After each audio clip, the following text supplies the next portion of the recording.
Thanks for joining us again. First episode into 2022, barring our New Year's episode.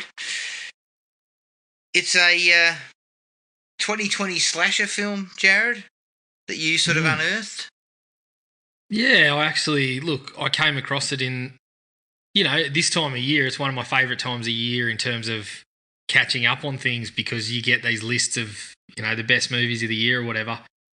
And I think I heard it mentioned in one of the best of 2021, not as one of the best films of 2020, but it was just, there was a mention of it in relation to another movie. I can't even remember which one it was, but I just read about it and then, yeah, of course, we found it reasonably cheap on streaming, so jumped on board. Yes.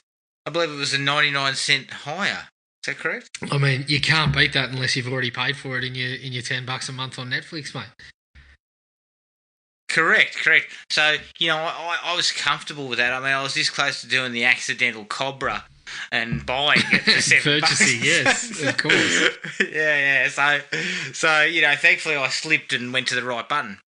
Yeah, and just quietly, I think my Netflix is now pushing up closer to $20 a month. So $7 would have fucking still been $22.50. Yeah, $7 still would have been reasonably cheap, mate. Well, shit, $22.50. I mean, for some reason I've got the deluxe package. I don't know why or how. Yeah, I have that only because I finally got on a 4K TV, and you can't have. They don't stream 4K unless it's in particular packages. And then, of course, the number of screens that you can have active at one time, well, that's a bit of an issue if every bastard's using your account. So I had to go to that. I had to push up to that package as well. So did I. $22.50, I'll take it. I mean, isn't it funny because not that long ago I was fucking spouting off about how it's $10 a month. Yeah. Not now. Not now. And then some. All right, tonight's movie is 2020's Initiation. But before we get to that, let's do the whip round, Jared. What have you seen? What have I seen? I have worked my way through quite a bit, actually, because we haven't really spoken about this since almost our Christmas stuff. Yeah. I mean, there was many gifts under the tree for me in terms of what I was watching at Christmas. I was watching all sorts of stuff. I briefly mentioned a couple of them that, I'd got around to the Silent Night, Deadly Nights and that sort of thing, Christmas Evils. In that time, I also got to check out Spider-Man No Way Home, which I know you checked out as well. Yes, I did. I watched all three of them. Yeah, well, I saw the first two before I saw No Way Home. Well, I skipped the Marvel ones because I'd watched them pretty recently, but I started working through the Tobey Maguire ones. Yeah. Working through them with my son. I actually went to see it solo. I was planning on seeing it with my son, but we got sort of held up with the back end of the movies. But we watched Spider-Man 1 and 2, and then I just said, "Look, I'm going to see this, and I'll take you at a later date when we work through the rest of them." So I held off the Marvel ones because we watched them fairly recently. Got onto the Spider-Man 1 and 2. It held up really well. I actually like Spider-Man 1. I remember the last time I watched it, it was very kind of cheesy. But I really enjoyed it this time around. And Spider-Man 2 still, for me, is just one of the best superhero movies going. I think partly because Alfred Molina is really good and it's just got the motivations for the villains and all that sort of stuff, which are now kind of cliched or whatever. At the time, they were pretty solid. We hadn't really seen them in the superhero movies at that point. I still really like that one. And No Way Home, look, not going to go into spoilers. I'm sure, most people that are in any way inclined already know what's going on there, but I loved it. I really enjoyed it. I mean, the first hour or so I was thinking, this is going exactly where I thought it was going. I'm not really surprised by anything, but it's reasonably good. And then from about that point onwards, it just kept on sort of ticking up for me. Just the things that were happening were just kind of like, I really liked the way that was handled. And by the end of it, I was, really, I was very pleased with it. Yeah. And for me, Homecoming was okay. Far From Home was probably not great. My problem with Far From Home is I didn't really dig Mysterio and all that bullshit about him commandeering drones to potentially shoot one of his classmates and all this kind of shit. Like, I was like, this is crap. Like, it's just fucking filler. But I was a bit leery of No Way Home. Mm. I was actually thinking, well, could this be a bit average? But it was fucking awesome. I mean, I haven't watched a superhero movie in a while, but it was really, really good. Yeah, well, I think I mentioned that I watched Shang-Chi and I watched, the other one around the same time. I've already forgotten. Black Widow? You know, Black Widow, that was it. And essentially found things to enjoy in them. But it's just becoming, and I mean, let's be honest, the whole way through the Marvel stuff, it's been mostly the same structure to a lot of these movies. So you're getting things that you've seen a lot. So the things that you find within them, like I said, the thing about Black Widow that I really liked was Florence Pugh and David Harbour. I thought they were awesome. And to see them kind of in those roles was really cool. But you're getting stuff that you've seen a lot. So this one was just, just what it did, which I don't think is going to surprise anyone. But what it did is just super satisfactory and worked out really, really well. And I think, I'll stop there. I don't want to say too much more because I probably will blow it for someone that hasn't seen it. But yeah, moving on from that, some of the Christmas fare that I didn't mention last time around, I think I mentioned that I watched Saint, which was like a slasher from... Yeah. Was it Finland? It was Finland or Sweden. But yeah, it's basically a slasher, taking the whole St. Nicholas legend and turning it into a slasher. I did watch Fat Man. I know me and Maddie... Maddie mentioned whether we'd seen it, and I was sniffing around it. I actually found it, as you mentioned, it was on Binge and Foxtel, so I checked it out. How was it? Oh, it was a real up and down affair. Like it at the end of the day, it was very middling, but it had some excellent ideas and the way that it approached Santa, but the tone was just back and forth. Like, there was some really, really excellent kind of scenes. Obviously, Walt Goggins is just an outstanding actor, and Mel, for all that he's done off screen, can still perform on screen. Oh, of course he can. He can dodge a fucking oven too when he's so inclined. You know what? While I was watching it, I thought to myself, I wonder what he's spouting on set about these Christian Santa Claus values. No. Oh, my God. And let me tell you something, Jared. If you've got your tits out, expect him to comment.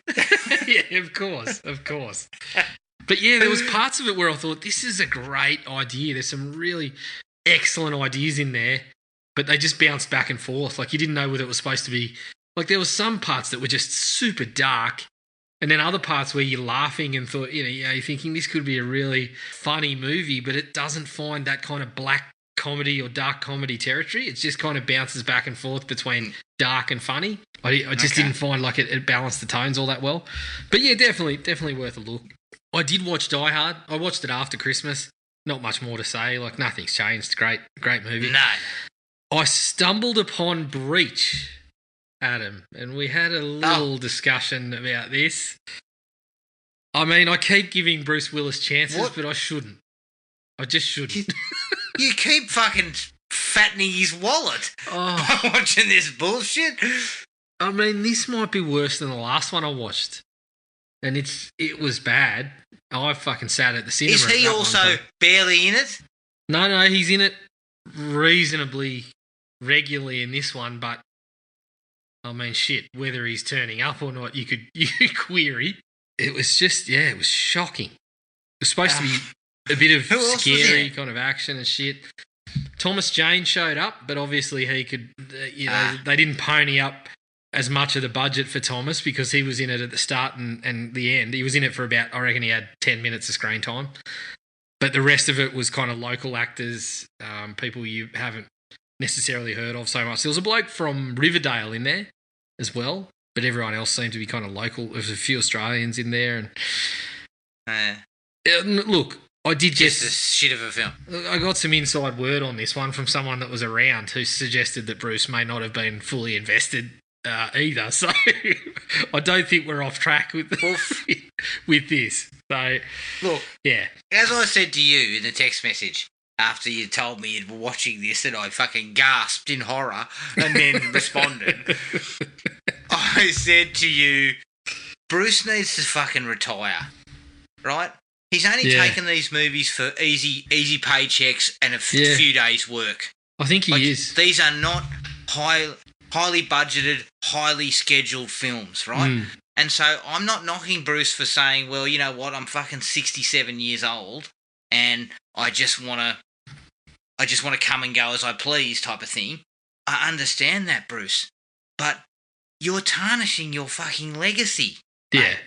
And when you take a large paycheck, there's still a responsibility to give a minimum of effort in the acting performance. Yeah, exactly. And the thing about it is, Bruce's resume is littered with some real fucking great movies. Yeah. I mean, look, Thomas Jane was in there for 10 minutes. And look, he chews a bit of scenery. He has a bit of fun with it. He's not terrible. Yeah. But Bruce is just stumbling through. And I can't fault the bloke. He's in the position where he can set his family up for life and he just takes the biggest paycheck regardless of what's going on. Yeah. But I mean, you're right. He makes 20 movies in a year. Yeah, he is actually hitting the point where he is what he had. Like I don't often say that because Hollywood is a place where you can fucking go up and down and Bruce has done that himself, but he's just hit the point where it's just it's clear it's just paycheck. The thing that disappoints me about him is if he had sort of pivoted, because look, nobody needs to see a fucking 70-year-old man punching on with people, right? No. He can't be an action star. But let me tell you what Bruce could have been had he have been a bit more choosy. He could have been Kevin Costner. Yeah, he could have done things like that for sure. Yeah, Costner is now playing old hands, mentors, grandfathers. Yeah. But he's a good enough actor. I mean, look at Yellowstone. It's fucking huge. Well, it's got a fucking spin-off. It's the biggest work Costner. Yeah. With Sammy Elliott. With the beautiful tones of Sammy Elliott. But Costner learned that, you know what? By the time he was 55, I'm not a leading man. Yeah. I'm a character actor. Yeah. But I'm a good character actor. I'm a character actor that people know and like. And Bruce could have done the exact same thing. Yeah. The problem with Bruce, and this is the thing, we've spoken about this before, what we like and what we don't like in actors. And, I mean, Christopher Walken, for example, is a bloke that was never making Bruce Willis money, and he was doing all sorts of shit. No. Some of it was interesting, artistic fare. Some of it was fucking Joe Dirt and shit like that. But you knew if you got Walken, you were getting quality. The guy was going to do what he could do for you. I mean, Bruce is taking massive amounts of cash and can barely be asked to show up. I dislike that. I really dislike that. Especially when, look, if you don't want to show up for the press tour and you want to be an arsehole to people on the press tour, I'll be more forgiving of that if you fucking busted your tail on the movie.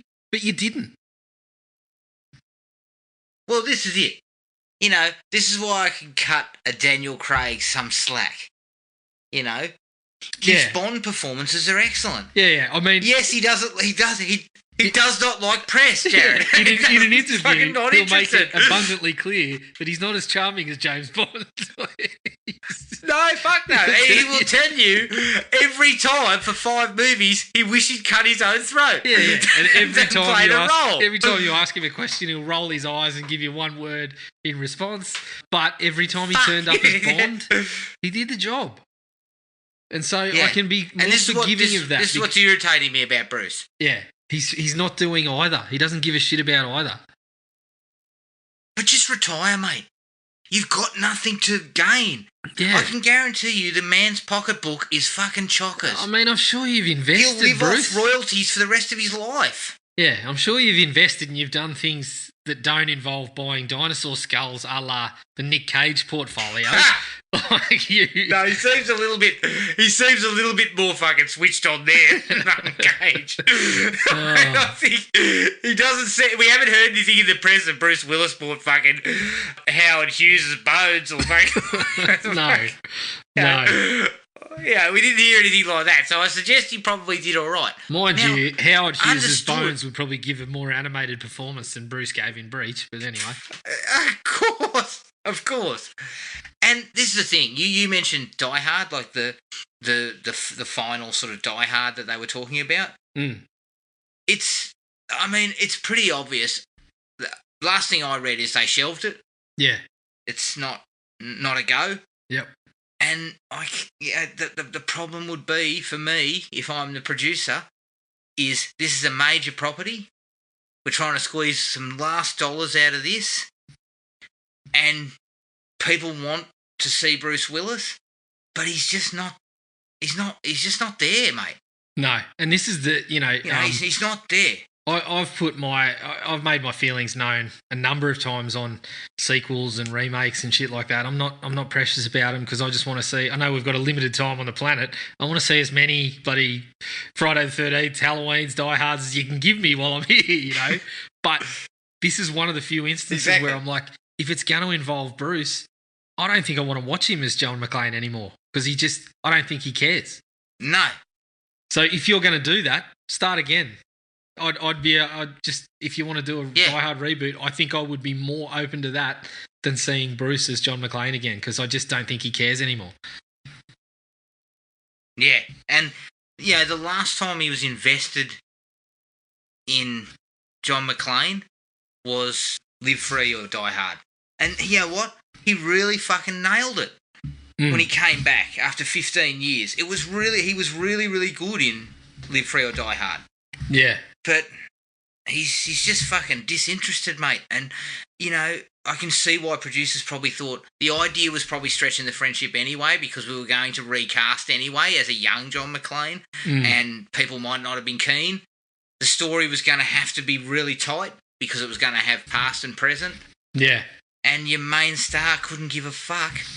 It's pretty easy to say, yeah, we're finished. Yeah, let's move on. I'll tell you who probably wasn't happy about that is Reginald VelJohnson. I mean, he's probably sitting by the phone waiting for that call. Stewing. He is stewing. I reckon he's probably said it a few. Bruce has probably blocked him on the text messages because Reginald's there going, fuck, come on, Bruce, just do one good performance for us and get us back on deck here. Yeah. And if I remember correctly, the ideas behind the new one or the potential next one, I thought were all right. Like, I was willing to go there. And they'd actually talked about bringing back Holly and all that. Yep. And I was thinking, yes, like, you bring back Holly and John, bring back Lucy, Mary Elizabeth Winstead. Yep. Jai Courtney, I can take it or leave it. He was unfortunately saddled with the worst film. Yep. But I reckon that stuff would have been all right. Yeah. If you could tie the past John McClane with the present John McClane in a good way, it would have been all right. Yeah. But, Bruce is fucking disinterested. Yeah, I think he's stuffed that royally. But, moving on from that, getting on to better movies. The Night House. The Night House was one that I saw on a couple of Best of 2021 horror movie lists, and it was actually on Disney+. Is that the one by Dave Franco? No. I watched that one. That was the rental. I didn't like that one so much. I thought he was I think we spoke about that, but I wasn't a huge fan of that. The Night House is one with what's her name, Rebecca Hall, and I can't remember who put it together, but it's on Disney+. And how was it? So it was all right. It was okay. I don't know if I would put it in sort of best of lists, but it had a reasonable sort of take on what was going on. It's a bit of a kind of ghost story angle, but the turn that it takes is reasonably interesting. And it does pretty well to put together this kind of creepy atmosphere and a couple of decent sort of unsettling scares. So it's definitely worth a look. And your mate, Vondi Curtis Hall, is in there, Adam. So that's always a plus. Oh, yeah. Yeah, I used to chop his wood, mate. Ghostbusters Afterlife. Yes. I checked that out. I know you checked that out too. I had a really good time with it. I think it is, overall, it's a solid movie. But I think the best part about it for me was the kids are really good. I think McKenna Grace is fantastic. I think she was excellent. And I know there's been a bit of negativity towards the podcast character, but I got a couple of laughs out of him. And Finn Wolfhard, he's done a few roles that I've really liked now. So that was good, and I especially liked the way they kind of made peace with Harold Ramis. So overall it was a really positive experience for me watching it. Yeah, I would agree. I felt that they melded the new Ghostbusters with the old Ghostbusters fantastically. Yeah. And you could see it coming a mile away, obviously, with regards to Egon. Yep. But I just thought when they finally... there's that shot of all of them standing side by side and firing the proton things. Spoilers again. Kind of, Yeah, as you said, you knew where it was going. But, you see them all standing there again. I thought that was fantastic. And I just felt it worked out really, really well. They leaned on the kids and they delivered. Yeah, I think they did too. And other than that, obviously we watched Lethal Weapon, but I actually, Adam, I got onto Lethal Weapon 2 and 3 as well. Still got to watch number 4, but I did watch 2 and 3. I believe, we might have some things to say about that coming along, because I know you were a fan of 3 and not so much of 2 last time you checked it out. Yes. Might be a little bit of contention around that, but I'll hold that. But obviously, I still really enjoy that series. I think going back to it, there's a lot of things that I miss about 80s action. There's a few things that have changed and probably should have changed from those movies, but I really enjoy the series, especially, the start of the series is just classic 80s action. So aside from that, the TV that I watched the whole Hawkeye series. I held off on that, so I ended up just binging it in a day or two. Awesome. I really, really liked it. And I wasn't so sure I was going to, because I've never been a huge Jeremy Renner fan. But I think Haley Steinfeld was just perfect casting and worked fantastically with him too. I actually really loved him in the series as well, which I haven't done so much in the Marvel movies. So I recommend that highly. Cobra Kai. I watched Series 4, ripped through that in a day and a half as well. I don't know how they keep doing it, but they keep fucking reeling me in with this shit. It keeps working, even though you get some of the twists, you can kind of pick some of the things happening, and it's like WWE, I've mentioned that before, where it's like watching a couple of weeks of WWE Raw or something like that, where people are fucking jumping ship and someone's in this faction and then they're fucking having a change of heart and jumping to another faction. But it still works. I mean, I fucking loved the season 4 as well. Even seeing early on, I saw a couple of things and I thought, this is gonna struggle a little bit, but it just didn't. I didn't feel like it did. I thought it was fucking great fun all the way through again. So that was fun. And the last thing I watched was the Book of Boba Fett. 2 episodes of that. Oh yeah, how was that? Yeah, good. Not a hell of a lot's happened so far. There's a little bit of backstory, which has been fun. But in terms of progressing the story, there hasn't been a lot other than placing Boba Fett where he was. If you've watched The Mandalorian, he's not too far from where he was at the end of The Mandalorian. So, but yeah, I think they're really handling these well. They're putting it in the hands of the right people. Obviously, Jon Favreau's had a lot to do with it, Dave Filoni. And Robert Rodriguez is actually, I think he's taken a larger role. Yeah. He directed the first episode. He directed a few episodes of The Mandalorian, but he directed the first episode of this, and I believe he's an executive producer on this one too. So I'm obviously a big fan of his work. So yeah, loving that so far.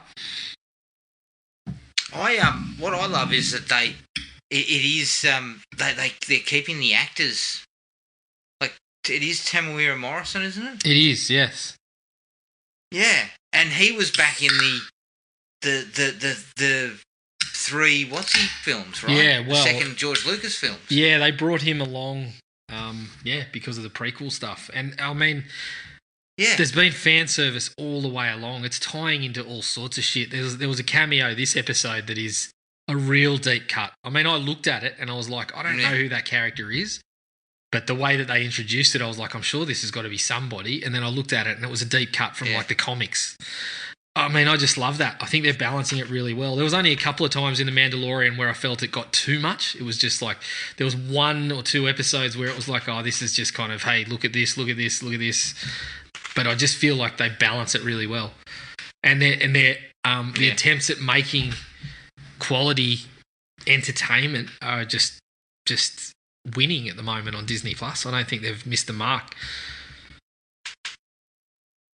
Yeah. From what I'm hearing, a lot of this stuff is fantastic. So that's everything for you? Mm-hmm. All right, obviously I went through all the Spider-Mans, and I talked about that before. I saw Ghostbusters Afterlife. Yep. I watched Cobra Kai, the first 3 episodes. Yeah? Yeah, I was loving it. Thomas Ian Griffith. Oh. Fucking don't sleep on him either. Well, you know, speaking of SmackDowns, Gaza Daniels v. Ian Griffith, who's your money on? Oh, fuck. At the moment, I'm looking at Daniels because he went shirtless in that fucking Gardner trailer. Yep. And he looked fucking pretty ripping Nick. Yep. But Ian Griffith looks like he knows his way around a gym. Yeah. I'm the same. I mean, Gary Daniels, I haven't seen the Gardner yet, but the trailer, I mean, shit, he scared me when he took his shirt off. Yeah, Robert Bronzy also scared me when he fucking mangled the English language. Oh, the poor bloke. I mean, thanks shit. for that, Robert. They should have just dubbed him again, I think. I know. Just fucking get some offcuts of Charles Bronson and splice them together. Yeah, I'm sure you could put the dialogue for the entire film together from Bronson's catalogue. Exactly. So I'm happy with Cobra Kai. Me and my wife went to one on Stan that we'd been sort of hovering around for a while, and I was hoping for good things. It was called One of Us Is Lying. Oh, yeah. And I actually, the old... Yeah, sorry, I didn't mean to cut you off. I held off because I just got the audiobook. And so I'm finishing Hellbound Heart on Audible right now. I've got about half an hour to go of that, and then I'm going to jump into that and then watch the series. But obviously, I'm hearing this, and maybe I shouldn't watch the series. Look, I don't know what the book's like, okay? But the TV show was like fucking Gossip Girl mixed with Pretty Little Liars. Right. It was... Everyone was a fucking cunt. After 2 episodes, we were just like, nah. How many is it? And is it 6? It's 8. I think it's 8. 8, okay. Well, I mean, look, I know what you did last summer, so I'm sure I can handle 8 of that. Probably. Stick with the plan. It's classic. It's classic cliched bullshit, basically. And, you know, to me, it just had all these unlikable characters that I don't know how anyone could root for them. Yeah. And maybe the book's doesn't have that. But, you know, I've grown tired of this kind of shit, you know? Yeah. This kind of shit where everyone's an unlikable, obnoxious turd. And I was supposed to root for them, though. But why? Yeah, they're not likable enough to be rooting for them. That's a little disappointing to hear. Look, it just didn't work for me, which is disappointing because I felt like it was the kind of thing that would rope me in. And I might say to Kathy, yeah, look, I'll watch the rest of it. Yeah, well, it seemed to have the setup, right? Yeah. It's not obviously, you know, you looked at the setup and again, you look at it and say, oh, it's not going to be easy to get right, but the setup should hold you for a lot of it if it's done well. Well, put it this way, Jared. I have seen all of these, everything that was dished up in those first 2 episodes, I've seen in other shows. Yeah, okay. So why would I watch it? Mm-hmm. You know, that was the way I looked at it, is my time is precious. Is it? Well, not really. It was Christmas time too. I'm not really sure how I fell out on that one. Shit, we made time to watch Jaws the Revenge for, you know what, the fucking...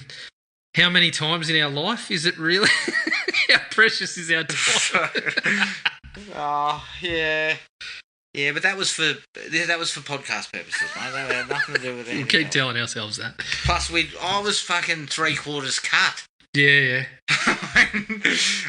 Yeah, by the end of the evening, I was looking a little bit sort of wobbly-legged. Yeah, well, I took your remaining, what was it, ginger and something or other ciders home and polished them off. Ginger and lime scapegoats. I took them home. I took them home and finished them off as well as my own later on. So I was very merry by the end of it. Yeah, exactly. But I also watched Crime Scene, the Times Square Killer, which was on Netflix. Now, if you remember, Jared, Crime Scene had done another one about the Cecil Hotel, which we both hated. Yep. So I was very sceptical. I approached this one because it was someone that I had not heard of. Mm-hmm. So being a true crime sort of guy, I was like, well, I actually haven't heard of this. So it could be interesting. It was better than the Cecil Hotel. It was more interesting. Yep. But it was also pretty thin on the ground, e.g. it didn't really go into the guy who did its life. It just kind of almost posited that Times Square was such a cesspool in the late 70s and early 80s. That was basically what drove him to it. Yeah. And I don't know, that felt a little bit surface to me. It didn't feel like it was deep enough. Okay. So it was okay without being anything special. And the last thing for me was Tiger King, the Doc Antle story. Yeah, I watched that as well. Yeah, nah, shit. That Tiger King has really drained the well. Yeah. Like, I think there is just nothing left. Yeah, and look, for me it was kind of 50-50 because I supported the fact that we're uncovering that this guy's a bit of a dirtbag and it probably needs to be out there so people stop giving him money and going to his show and whatever. But when you look at it as entertainment and that kind of investigative stuff, it doesn't pass muster in that sense. No, not at all. And when you're thinking of it from the entertainment aspect, the first series of Tiger King, he was on the periphery and he was another one of these guys where you're looking at this whole world and going, holy shit, everyone in here is a lunatic. Yeah, exactly. And it kind of lacked that. And it's I hate to say it, but Joe Exotic was the backbone of the whole thing because he was so loose and he was such a strange kind of character. You didn't have those moments of high comedy. Although I did get a huge laugh when there was a bloke who was a writer who was sitting there going, I never needed tigers because I have a pretty large dick. Yeah, exactly. I did find some of that funny. I mean, that was the... And I also like the film that they put together, which allegedly Kevin Bacon was going to be cast in. Yeah. I was like, I get it. And then they kept mentioning... I don't think Kevin looked at it. No, they kept referencing the ex-Disney bloke, and then Antle's there going, well, he turned up every day pissed. And other people are kind of sitting there going, well, no one kind of backs that up, but they're sort of like, it was just a stupid fucking idea from the get-go. Oh, yeah. That was... Some of that was amusing, but the problem is, let's stop, Jared, putting these fucking idiots on television. These guys are fucking scumbags, all of them. Stop giving them fame by producing this shit. Yeah. And that includes Joe Exotic. Yep. Like, as much as I laughed at Joe Exotic, he's a fucking shit bloke. Yes, so he is.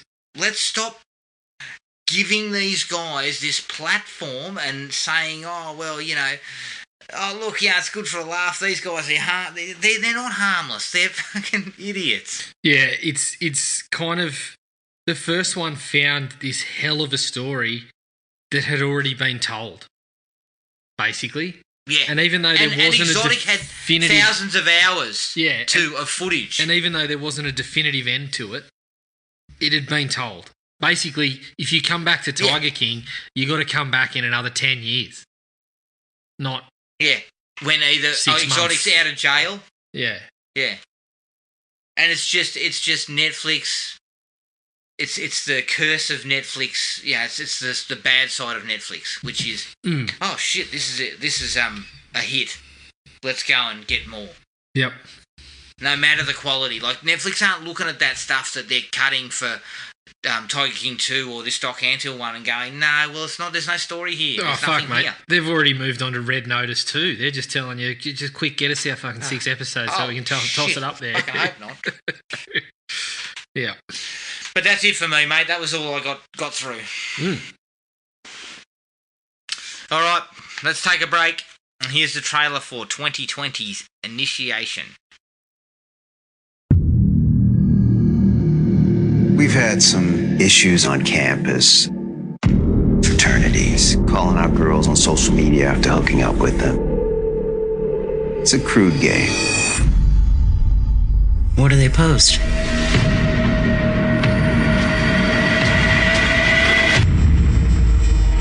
An exclamation point. Happy first homecoming. Gotta raise the stakes, baby.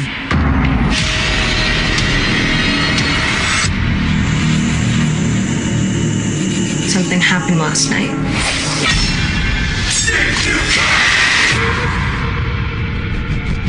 We have one victim and are still looking for a suspect. Bye! Everything has been taken care of. What does that mean? If this were to spiral out of control, it could hurt all of us.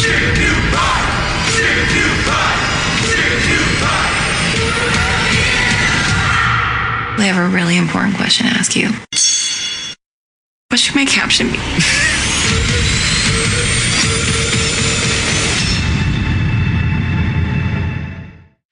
Initiation from 2020, directed by John Barato, who directed The Labyrinth. It's produced by Barato, Brian Frager, who produced Off Campus, J.P. Cassell, who produced Inheritance, John Huartas, who produced Stupid Hype, Lindsay Levanti, who produced a short film called The Jingle, and Stephanie Stanziano.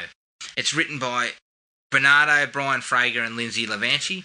It stars Isabella Gomez as Kylie Martinez, Lindsay Levanti as Ellery Scott, Troy Gutierrez as Wes Scott, James Barato as Dylan Davenport, and Gatlin Griffith as Beau Vaughn. I couldn't find any information about the budget, and the box office was like $63,000 worldwide.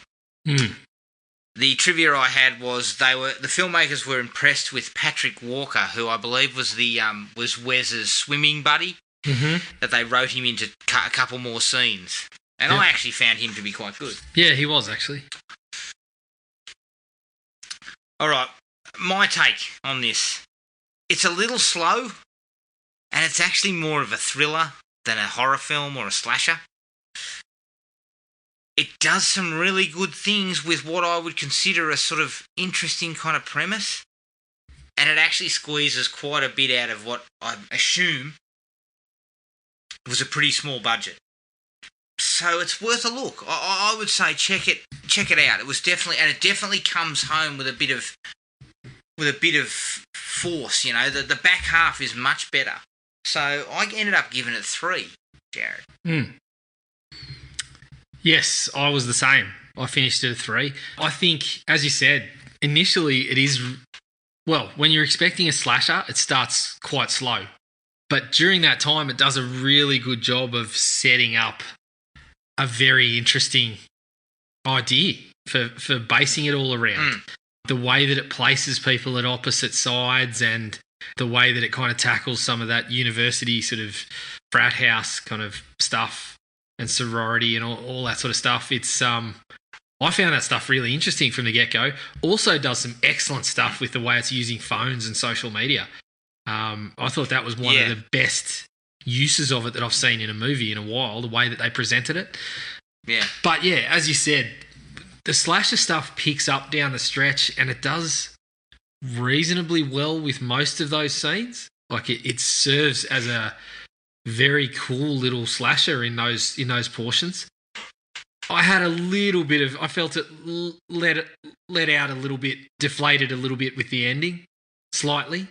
But yeah, definitely better in terms of a slasher down the back end. And I finished with a 3 as well. Yeah, and as far as likes go, it's pretty well made considering it. I suggest the budget's not high. No, it didn't seem to be, but yeah, but they also seem to have roped together a serviceable cast. Mm-hmm. People who have done some work, done some acting, you know, and there's people like Lachlan Munro and people like that who kind of turn up in smaller roles. Yancey Butler. Mm-hmm. There's smaller roles, but these people have acted and have some sort of profile, which was a good thing. Directorially, I think it's not too bad either. Yeah, I think there is actually, especially when the slasher portions hit, there seems to be a lot of really good long shots.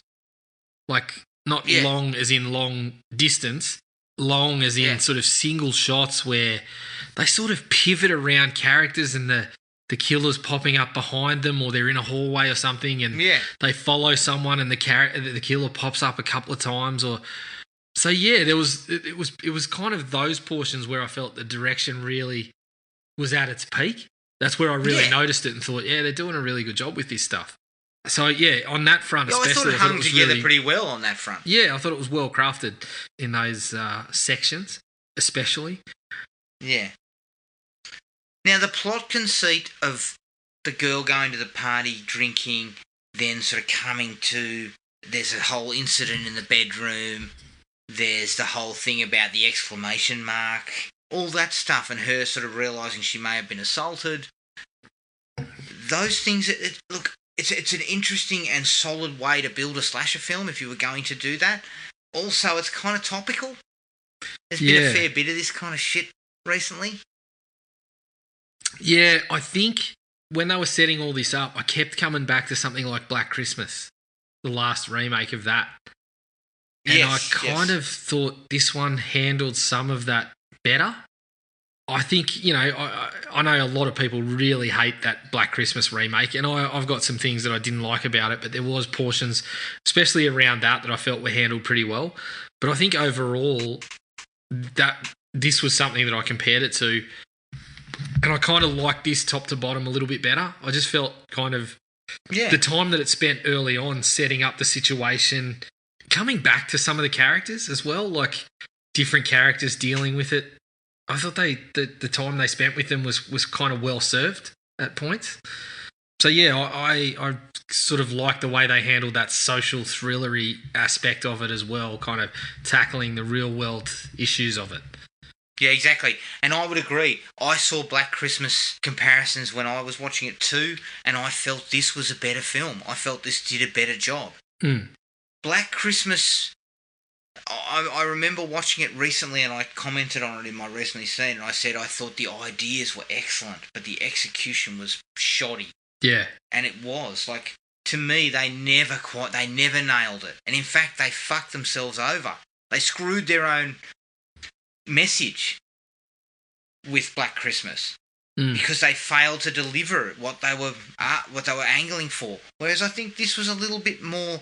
It held back as it sort of didn't lay it on too thick. Yeah. And found a bit better balance for me.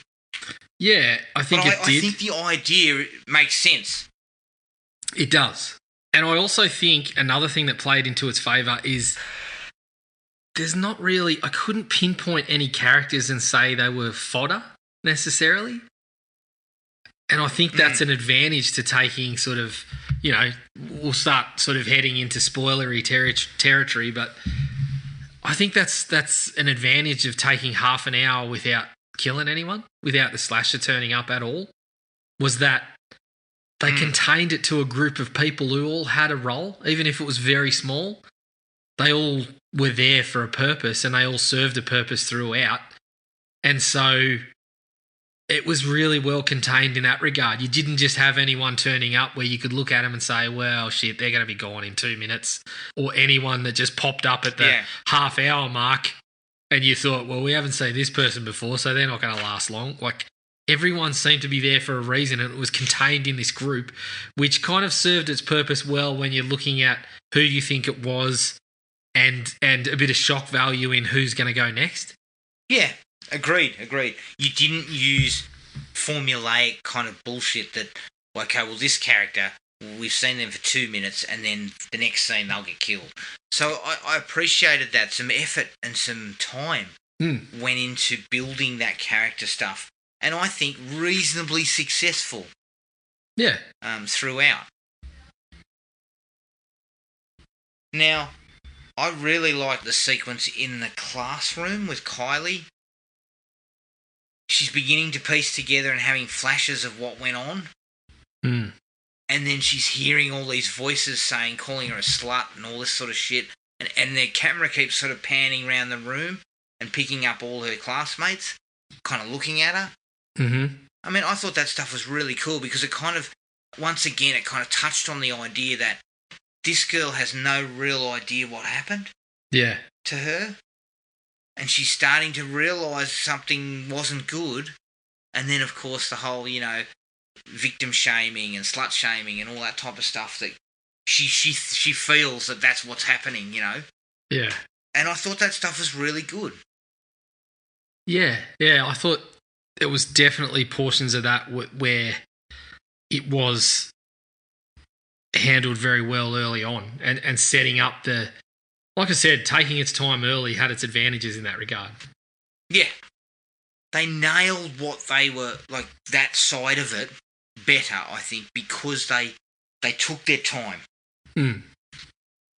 And they kind of nailed that whole, frat house, the type of things that issues that have come up in frat houses in the past with sexual assault in that first half hour in, I think, a pretty well-contained, solid way. Yep, I would agree with that for sure. Now, Wes's death, solid. Yeah. I was happy with his death, the way it happened, the way he turns around and he looks up on the stairs and the bloke's just standing there looking at him. Yeah, and like it's a nifty little shot, the way that they did that. Yeah. And the way they treat the scene in general is pretty good. Wes being the first one to go was a bit of a surprise. I do have a angle to that I didn't like so much, but it was certainly a bit of a surprise because it seemed like he was going to be an integral piece to figuring out what was happening, and that he was going to be there for the long haul. Yeah. And figuring out what went on in the room. Yeah, and they throw in that little thing about how he'd been accused of something like this previously. Yeah. And I like that because it shed some doubt on him. Yeah, and the way that they set it up with his sister and him, the interactions at the start, you just assume that no, he's been set up in some way here by the other bloke, by Bo. Yes, Immediately when it was going on, I just figured he's been set up by Bo for sure, because the way that they kind of put that relationship with him and his sister together, and then he starts to go all quiet and you end up, he gets killed and these things start to come out and you're like, oh shit, okay, well, I didn't expect that at all. And I guess that's part of what they were going for early, that perhaps, when these situations happen in real life, that it's not just a matter of, I know this person and I haven't seen him act like that. Because that's not necessarily a good indicator of whether something happened or not,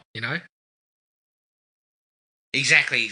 And I think nice way to kind of throw the cat amongst the pigeons, so to speak, by killing him. When I was expecting Bo or someone like that to get their comeuppance first. Yeah, it sort of works from a plot perspective, but also made you sit there and question your own kind of thoughts, processes on what was going on there as well.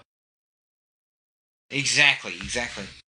The killer taking out that guy in the toilet. Yeah. Nice, quick, bloody. the little ankle, the Achilles tendon. Yeah, the Achilles always cutting nasty. The Achilles tendon. Always very nasty. Always not a favourite of mine. Yeah, they also seem to do it where like it seemed very purposeful that the whole toilet block was like white. So then the killer comes out dressed in black, and it just really worked from.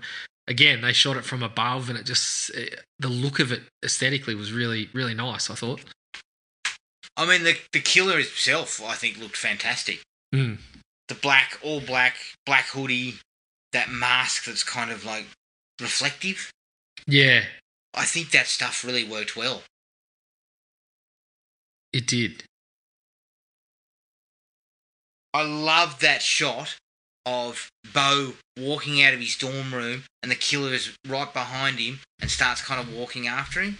Mm. And it's a long sort of tracking shot. I thought that was fantastic. And then I thought his death in his room was also quite well played.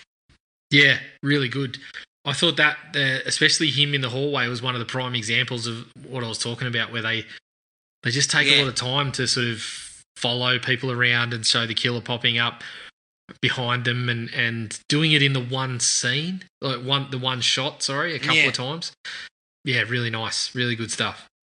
Now, did I just point out that the director actually played Bo, did he? Did he? Yeah, I think the director actually played. Sorry. He played Dylan. That's what it says here. Right. Okay. So he's in the film. Yeah. It's just a quick thing, though, about Bo's death. Obviously, this film's now off Maddie's date night list because Bo's furiously masturbating prior to getting fucking killed. I immediately thought exactly the same thing, and I thought all it's missing is the jocks on the head, and that would have really sort of sealed it as a Maddie date night special on the list. Yeah, well, who am I to judge? I took my wife, the first movie I took her to was History of Violence. You idiot. So, fuck. I didn't get off to a flyer. So you obviously didn't read reviews either. No, I didn't. Although I did know David Cronenberg was involved. I should have fucking known that. My now wife and I went to our first date. Ours was Signs, M. Night Shyamalan, which wasn't such a bad selection in certain aspects, but I kind of sort of zoned out at one point, and it just happened to be just before one of the dogs. The dog in the movie just barked, and it was supposed to be a part where the dog wasn't barking or whatever. I just kind of fucking spaced out, and then the dog barked, and I fucking shat myself and just about jumped out of my seat. And then I'm kind of just sitting there going, oh, shit, yeah, she's going to think I'm a real cat. I think that's the end of it. That's the end of that. But, that's the end of that. But obviously still going, mate. She hung in. She hasn't figured out that I'm a cat yet. Yeah, she just... Yeah, fuck, he doesn't know what the rest of us know. Yeah. Now, my favourite sequence in the whole film was that whole bit where the girls, Ellery and Kylie, are in the uni building. Mm-hmm. Their mate is outside. Yep. And they're trying to see her, talk to her, let her know. She can't see them. The killer's stalking in amongst it all. Yeah. He takes out the Dean with that really awesome bit where he turns and the camera's kind of panning across and he just comes running out of nowhere. That was awesome because they'd played the whole classic slasher the whole way and he hadn't done anything but walk or swiftly kind of, close a short space. So when they turn around and you're sitting there on edge thinking, yeah, something's going to happen shortly. And again, just a nice shot where they stay with the person that they're on, but they kind of turn a corner and here he is fucking charging down the hallway. I loved that. I thought it was great. And as you said, it leads into a really, really good sequence where they're kind of cut off by the window. And there's reasons why they can't, you're looking at some of this stuff and you're saying, there's probably points where they could probably make it known to her. But for the most part, you're kind of in their corner saying, no, don't move yet. They just stay steady. Don't make yourself known. There wasn't there wasn't too many points there where I thought, oh, well, this is kind of just, this is testing the suspension of disbelief just a little bit. I actually felt like, yeah, shit, no, I'd probably be sitting behind the desk in that situation too. Yeah. And the whole thing, it was actually quite tense. Like, it's well edited, it's well acted, it's just a really, really quality piece of filmmaking. It's probably about 5 or 6 minutes long, and I really like the way they handled it. Mm-hmm. It showcases that the director, he's got some real skills there. Like, there was some really good stuff. Yeah, it surprised me, Jared, because I felt the film was well directed to a point. Up until then, like, I thought, yeah, look, it's pretty handily directed. Someone's got, knows what they're doing. But then I saw that and I was like, yeah, he more than knows what he's doing. Yeah. He's really got a sense of what he's after. Yeah, I saw a lot to like in that stretch. Yeah, it was really, really handy. And the last bit for me was the finale kind of ratchets everything up. And then the unveiling of the killer, spoiler alert, it turns out to be the cop that's been following them around the whole time, which is turns out to be Kylie's father. But that all made sense to me. Yeah, it did. It did. When I saw that, I was kind of happy. Yeah, I didn't hate it. I definitely didn't look at it and go, "Oh shit, that spoiled anything for me." But I felt like it was something like that coming. So when that happened, I was like, yeah, as you said, from a plot perspective, it makes total sense. And it's kind of following, I don't know, it's putting forward these things that are happening at this college, and you feel like, shit, if I was in that position, you'd feel like doing the same thing as well. So it's kind of like it makes a lot of sense from that perspective. Yeah.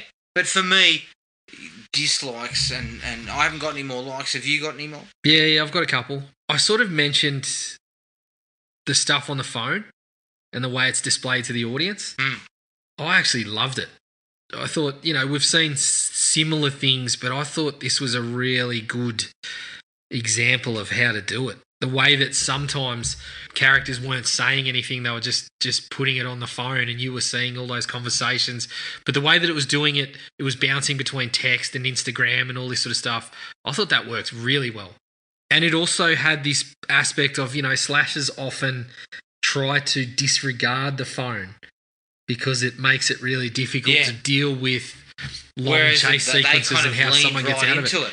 Yeah, they embraced it totally. And even down the stretch, everyone had their phone, but they set up in that building that, the service wasn't so great, which, I could buy because the rest of the movie, they never had those issues.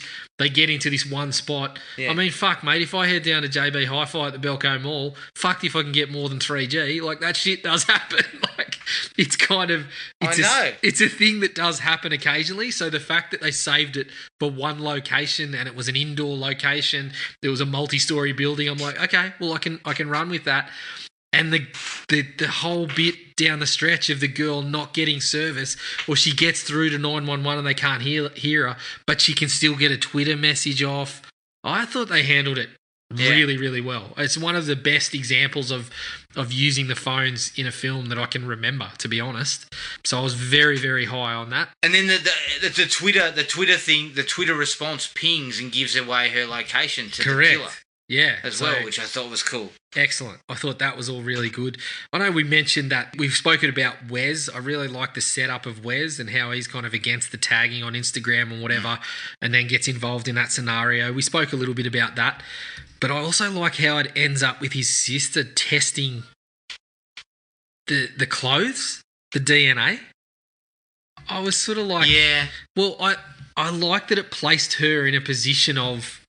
It goes against the grain a little bit and says, right, well, she's in a position or a course within the university where that's what she's studying, because normally when you get these slasher films, you don't have someone in that kind of position. So I like that she kind of took the lead on that and was able to put something like that into play. Where it went, I don't necessarily think it was used to full effect. But I like the fact that they actually had the sense to put that into play, and that it was like, well, she can use the DNA and all that sort of stuff. Yeah. I like that. I thought that played for pretty me, well. I like the idea of it, but it's just a bit too far-fetched.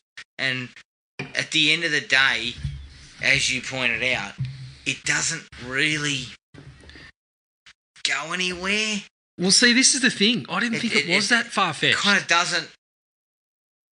It wasn't necessarily. It's somebody at university studying. We didn't know what the fuck she was studying. We were making assumptions because she was in a sorority, which is why I like the fact that they went, well, hang on a minute. She's actually at this point where she can do this. And look, it's hard to follow it on from actually the thing that I didn't like was it's hard to, where do you go from the testing? That's where it's going to hang. Yeah. As to where this angle really fits. It needed to be, to me, it needed to finish with a aha moment. Well, I felt like it did dredge something up. But see, this is the thing. It did actually dredge something up. This is where I suppose we differ. I agree totally with that. I think where they ended up with it was the failing of that storyline, but putting it into play initially when they did that, and I was like, shit, that's good stuff. Like, I didn't think about it when they were putting in the brother sister angle. I didn't think about that at all, and I thought, well, that's a nice little play to go to, nice little thing to pull out of the playbook. I agree with you that it didn't pan out the way that it probably, you know, when it came in, I was thinking like, I'm thinking, okay, are we going to get to like a Scream level, holy shit kind of twist out of this, or something that's going to like come into it. The outcome is this, or it puts them on the trail of someone and then they twist again, you know. Yeah. It didn't really offer that. And I feel like I will say it's different. It's not what you'd get in these movies at all. No, that's right. And I feel like some of the issues with the Wes character that I have come into that, which I'll talk to briefly once we get to it. But my last one was, and another one, this is another one that I felt they put something into play that didn't really pan out. But initially I was like, okay, this is good. Bo and his dad and that relationship where it's very entitled and they're pointing the fingers at everyone else when Bo's clearly a fucking shitbag. Initially, I was like, well, this is good too, because this is going to throw a spanner in from the father who is just enabling this sort of shit. Again, it's a minor, it comes in the minor sort of likes because it didn't pan out really either. But initially I thought, when they put that into play, I thought, here we go. This is good. This is all coming into their kind of social sort of angle. So I certainly enjoyed that when it first hit. And that was all my likes. True. And I did also like that as well. To see the father being, you know, in the classic style of these type of blokes, you know. You've got nothing on him, you know, we're not going to continue talking about this and all this kind of bullshit that he's doing. And he's basically telling, you know, the police they don't know anything and all this kind of stuff. And Bo's a prick. He's the worst of that type of guy. And it was just good to sort of see that brought up. Again, just strengthening some of those ideas. But agreed, it doesn't pan out because Bo's then furiously masturbating and then being killed. So, well, his dad's a massive wanker as well, so it all works out. Yeah, exactly. They were both fucking. All right, dislikes for me. Dislikes. As I said before, okay, the DNA stuff didn't really pan out the way I felt it probably could have. Yeah, it could have actually had a bit more resonance. And given us something to cling to about she put the DNA in play and then she got an answer and it gave us what we believe the killer was and then you switch it again. You could have gone that way. Well, you know what I mean? Even if it wasn't necessarily who the killer is. I wasn't necessarily... But even Wes was involved in whatever, like this is what I was thinking. DNA. I thought it was going to lead to a reframing of particular characters and kind of just shake up the balance of who you thought was involved. Yeah. And it didn't really do that. And I feel like the issue is that they'd already started to go towards the angle, and where I landed was that Wes actually did do something in those cases. Yes. So I mean that was my thinking too, is he was actually guilty of both. And so I feel like perhaps they might have done better with kind of withholding the fact that he'd been accused before and that sort of stuff, or put more doubt in our minds as to whether he'd actually done it before you kind of reveal that, hang on a minute, he actually did. Because then I think that strengthens your social kind of message as well about the whole, the Chancellor being at the forefront of covering it up because the kid's a good swimmer. Yeah. I mean, it's a fairly he's a good bloke, it's a fairly kind of cut and dried message, but I felt like if they had have held it a little longer with him being, the idea that we had in our head of this character at the start of the movie, who we kind of just assumed, no, he's not in it because he was kind of saying we shouldn't be doing this and all that sort of stuff. Yeah.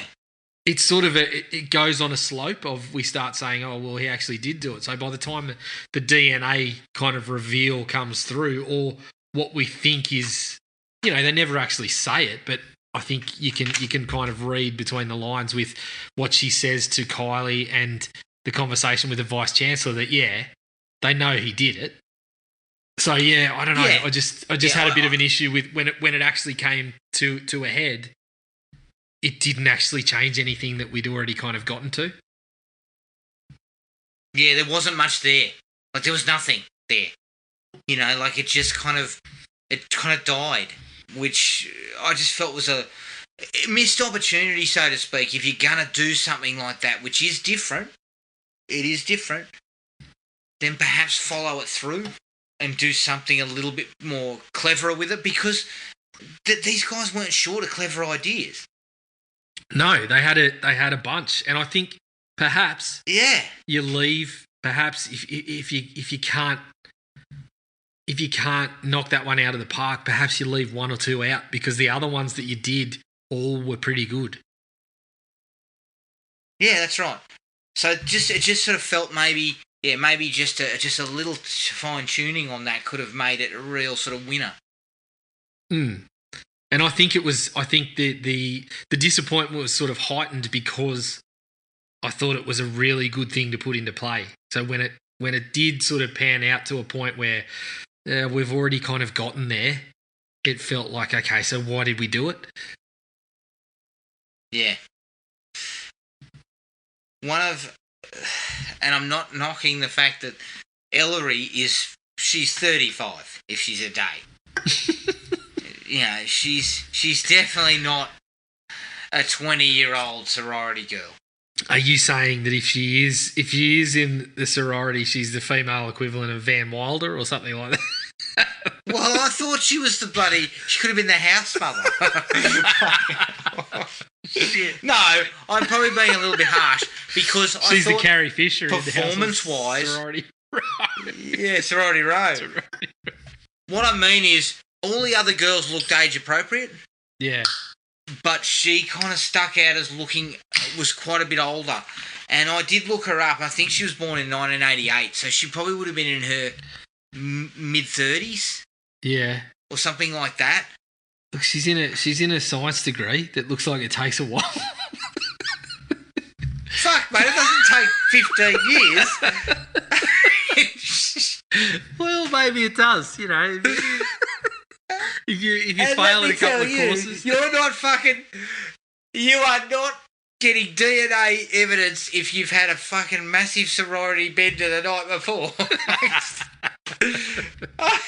Yeah. I can tell you what, the DNA results would be tampered by my fucking spew. Yeah, well, that's what I was going to say. I would have had DNA and then I would have vomited on the slide and that would have been the end of it. Yeah. And the DNA is me. The DNA is it's a kebab from about 2 a.m. last night. Yeah, and fucking 45 White Claws. Yeah, there's definitely some lamb in that DNA. A little bit of garlic too. But I'm not knocking her performance, but she is substantially older, which I felt it just sort of took you out of it a little bit. Yeah, because she's hanging around with these people who are dead set. They're 20. They're fucking 20. Yeah. Yeah. I mean, she's the bloke from Cobra Kai that keeps showing up and wanting to join the dojo. What's his name? Yeah, exactly. Oh shit. Yeah. Oh, I can't remember, but yeah, I just see she seemed like she was a fucking sorority girl 15 to 20 years ago. Yeah, you're right. Not knocking her as an actor, because I think, as you said, basically everyone in there puts in a reasonable performance for what they're asked to do, including her. But yeah, look, she probably should be gainfully employed by that point, I think. Yeah, not fucking getting DNA swabs off a pair of bloody short shorts. In the science lab at uni. Yeah. Jesus Christ. I think that the question that I'd be asking if I was a security guard is I'd open the door and go, what are you doing here? Yeah. They open the door and say, what are you doing here? The old girls' night was a couple of weeks ago. You should be out of here, buddy. Yeah.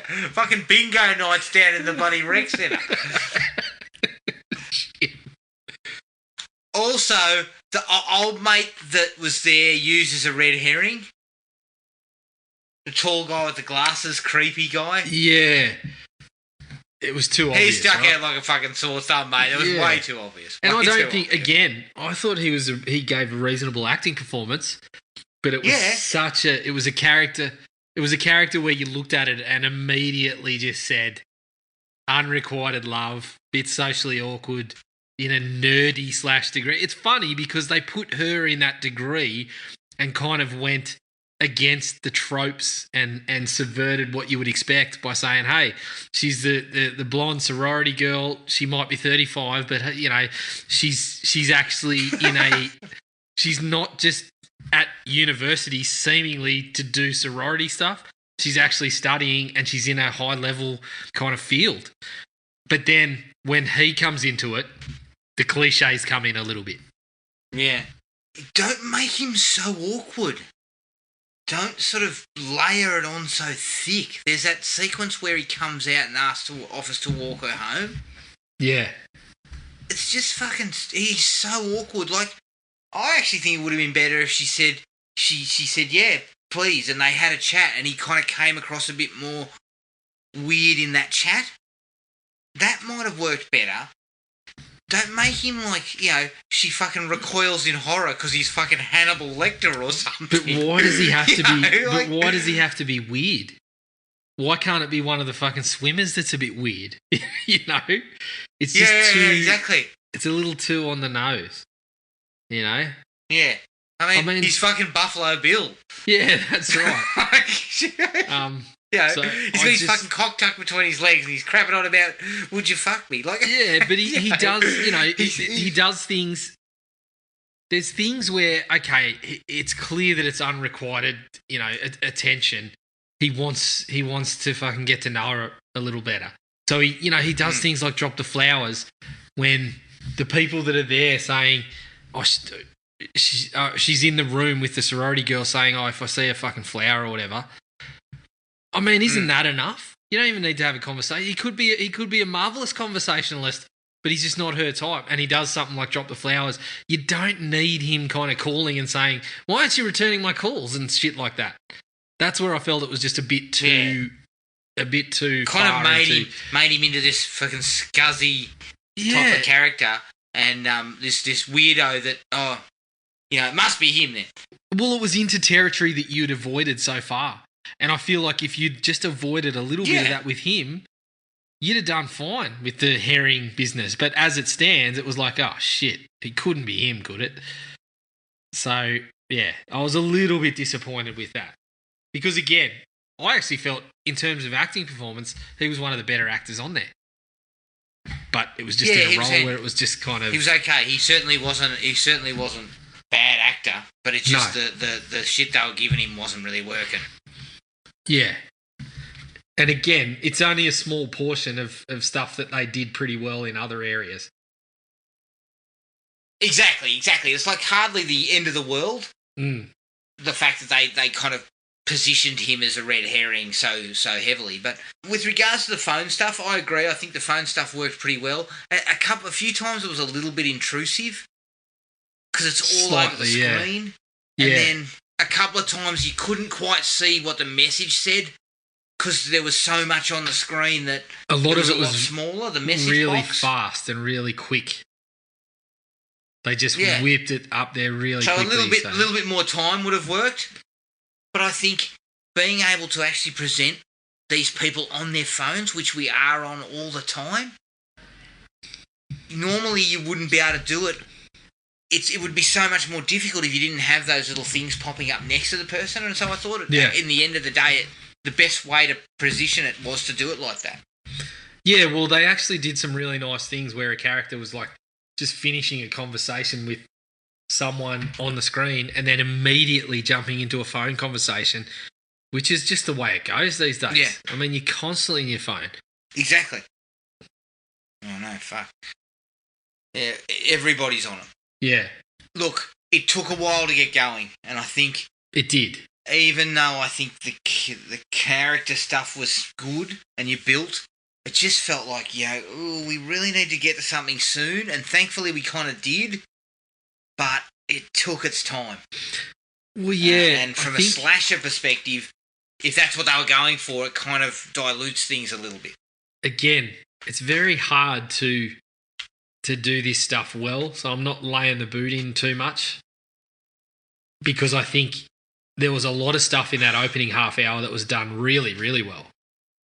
But it did feel a little slow in terms of getting things started with the slasher stuff. And I'm not saying, you just go out and have the opening scene be a kill because that's what we expect. I think the fact that they just said, no, well, this is what we're putting forward, and starting with the incident and the party and all that sort of stuff was actually a really good idea. But as you said, there's a lot of stuff happening there, and then once we actually do get that first kill, which pretty much comes bang on half an hour, it just ramps into overdrive for a little while.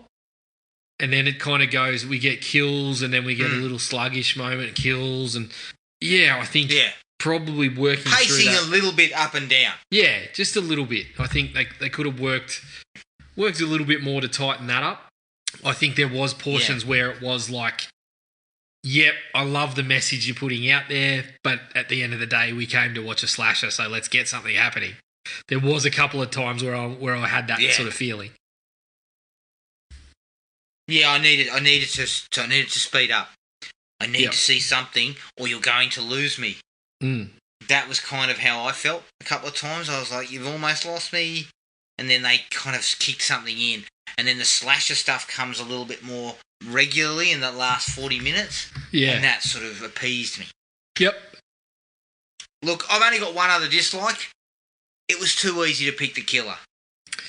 Yes. I had him picked at about the point where he says, I'd be freaking out if I couldn't get in touch with my daughter. Well, that was it, right? There was points where I thought to myself, you saw what was starting to come together, and I thought, there's a couple of options. And I thought, it's a guy like this. They placed him too front and centre in that, because there was no other police, including Yancey Butler, that was that involved for that sequence that he was in. Yeah. And I thought to myself, it's either him. There was a thing in the back of my head going, it could be one of the pledges early on. But then as soon as he says the daughter line, I thought, is that where we're going? And even at that point, I wasn't sure whether that was his daughter. But I was thinking to myself, if it isn't, it's happened to his daughter. So then when it came out that was all going on, I mean, you would know that was her father. Yeah. And the better way to...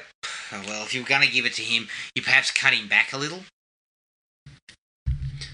Yeah. You know what I mean? He had a couple of sequences there where it kind of rammed us in his throat. And as you say, there's only 2 cops on the scene. Yeah. It actually felt... I mean, him and Yancey Butler. And when he mentioned that, all I needed was a face like Roy from Friday 5. And I was like, oh, shit. Like, I think that's where we're heading. Yeah. Are you talking to me? You needed a bit of that sort of bullshit. You're talking to me? Talking to me, Sheriff? I don't even know your name. He's carting off a fucking corpse. Oh, man. No, the sheriff's like, who the fuck are you? Yeah. I just, I agree. It just came up too easily. Yeah. Now, you said you had a problem with Wes. Yeah, look, I still had a couple of dislikes. So I'll get to the one with Wes. I had a slight issue with the music. It didn't feel all that bad throughout the film, but it just felt every time we saw the killer, we got the same sound. I didn't go back to it. Yeah. It just felt like every time we saw the killer, we got that blaring kind of, and it was like, oh, shit, was that every time? I haven't gone back to confirm that, but that's what it felt like. So a slight dislike in that regard. Yeah.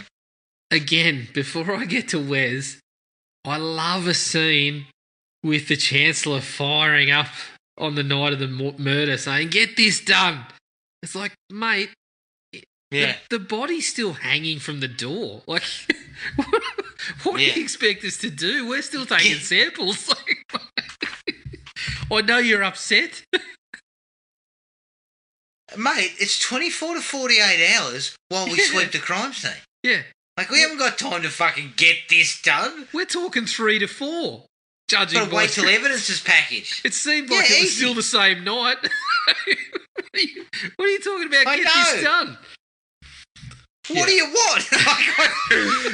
Where would you like me to start? I was hoping someone would just say, mate, look, I just arrived. We just got the call. Yeah.